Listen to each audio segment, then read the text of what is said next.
আজ ভেলপুরি খাবো বহুত দিন পর। অনেকদিন পরে আজকে ভেলপুরি খাচ্ছি। অন্য সময় তো ফুচকা খাওয়া হয়, তবে আজ ভেলপুরি খাবো।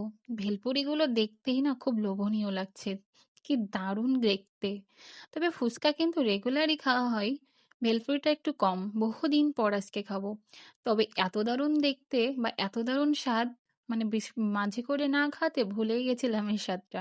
তবে আজ তো পুরো খেয়ে মাথার মধ্যে পুরো মাতাল মাতাল অবস্থা। এত দারুণ লাগছে!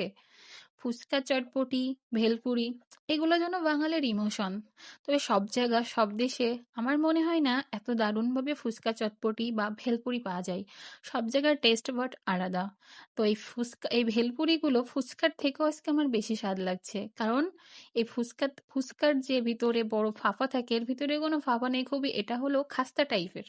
ভেলপুরির সবথেকে আসল টেস্টটাই হলো খাস্তা। আর ফুচকা হলো মচমচে। তো এই ভেলপুরির সাথে যে টকটা দিছিল, এটা ছিল মিষ্টি টক। এত ভালো কম্বিনেশন ছিল। আর ভেলপুরিগুলো দেখো, দেখেই তো লোভনীয় লাগছে।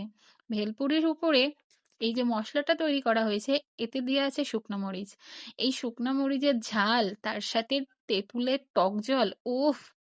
জিভের ভিতর, গালের ভিতর এক বালতি পানি চলে আসছে। তোমাদের কাদের কাদের লোভ লাগলো আমাকে জানাও।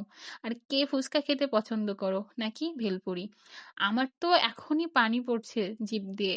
এত লোভনীয় লাগছে এই টক ঝাল মিষ্টি ভেলপুরি। আহ!